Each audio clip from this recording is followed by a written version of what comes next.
Minnesota tonight. Minnesota tonight. Yeah.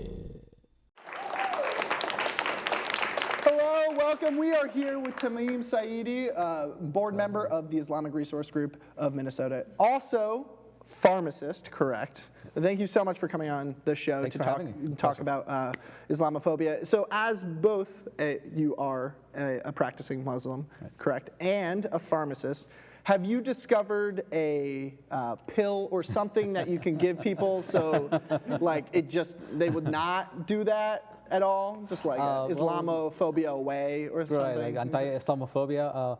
Well, I think it's called getting to know a Muslim personally. Oh, if you know a Muslim personally, I think that will cure most of your diseases, right? Exactly. Wow. So I think that's really true. Is that when they did the studies, where they looked at the people who actually knew a Muslim personally as part of their coworkers, friends, neighbors, or somebody they knew, they had much lower levels of bigotry than somebody only knew Muslims from the TV. So I think that is definitely the cure. So if you can find one, that's the cure for it. Right. Okay.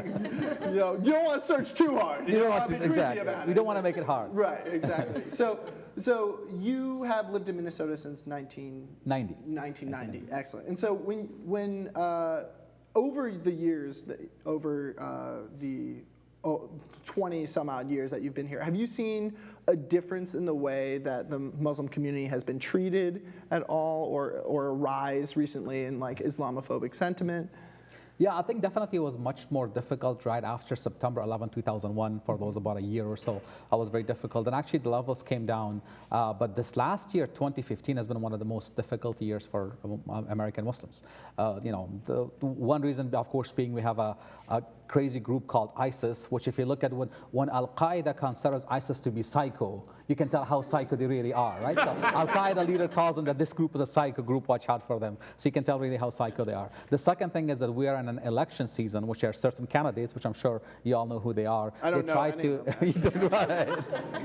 You need to watch some of the cable shows. I think you'll tell you quite a bit about I them. watched a minute of it earlier, and my eyes bled a little bit, so I try not to. That's not a bad thing. But anyway, so I think that is also, there are certain candidates who try to gain some more votes from certain segments of the society, which I think is a very tiny minority, but nonetheless they try to fan the flame of bigotry and prejudice and hatred, which has been happened to other Americans before Muslims. So I think that's exactly what's going on. Right, and I think that's like a really good point to make, that it's like a small minority that is being fanning these flames. But what does it mean for the Muslim community when you say 2015 was a hard year for the Muslim community, both in America in its entirety, but also in Minnesota? What does that mean in the lives of the Muslim? Well, I think it means that a lot of kids were being bullied in public schools. I think St. Cloud is definitely one of them. Other places, people are being called ISIS and they're called terrorists and so on. Some of the women were feeling intimidated to go outside when they're wearing a hijab or wearing a scarf, which is, interestingly enough, the way that Virgin Mary, the mother of Jesus, peace be upon him, dressed. All the pictures of Virgin Mary that I have seen, she's always wearing a scarf and loose-fitting clothing.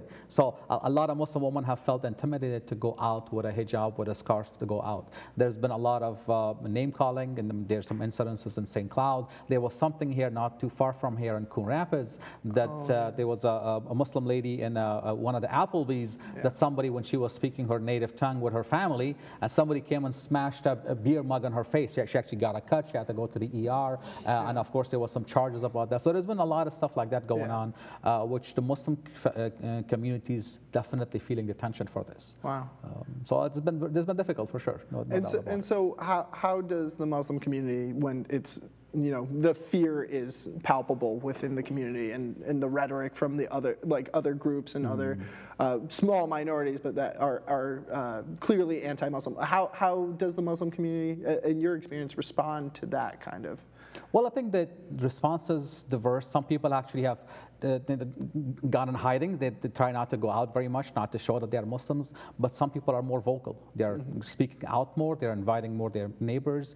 Actually, what we have had is really really an amazing response from our local neighborhood churches and different synagogues and associations. They have been inviting us to come and talk about Islam. What is Islam? Who are the Muslims? What do we need to know? How can we help you? So I think most of us are not only feeling that hate and prejudice from a very small segment of the society, but also the Minnesota nice, the Minnesota love from the, in the cold of Minnesota, we feel the heat of warmth from the hearts of our fellow Minnesotans and Americans, which is a great feeling. It's a great feeling. I'm glad you mentioned that, because we talked about none of that earlier. We made it seem like it was a hellhole. No, I think we definitely had some really positive. The governor has been great, the congressman has been great, the mayor of Minneapolis, St. Paul, the city councils, a lot of wonderful things happening in Minnesota. But nonetheless, also the other side gets quite a bit of media as well. So I think we have to keep that in mind. And so what would you say is like the best thing that someone who is not part of the Muslim community can do to combat Islamophobia, or combat, at least make you feel more comfortable as living in your daily lives in this state? Great.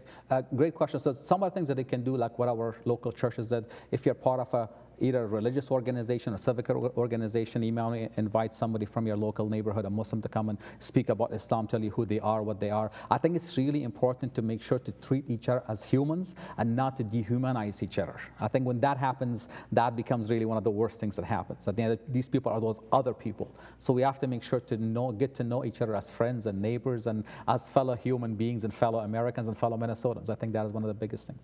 The second thing is to get to know each other, and also to realize that a lot of times things happen that we hear about them in the media, but also there was actually a meme going on Facebook that actually shows a picture of KKK, and it says, just like these people, a picture of KKK on top, a picture of ISIS on the bottom. It says, just like these people are not representative of Christianity, these people are not representative of Islam. And I think that's true, because they're a tiny minority of each faith, which makes up over like 1 billion, almost 2 billion followers each religion. So I think that's a very good thing to keep in mind. And get to know some Muslims personally, if you know some colleagues, some neighbors, some friends, and ask them how they're doing. Maybe get together for some coffee or some, invite them over, or go visit them. I think that would be one of the wonderful things to do. Awesome.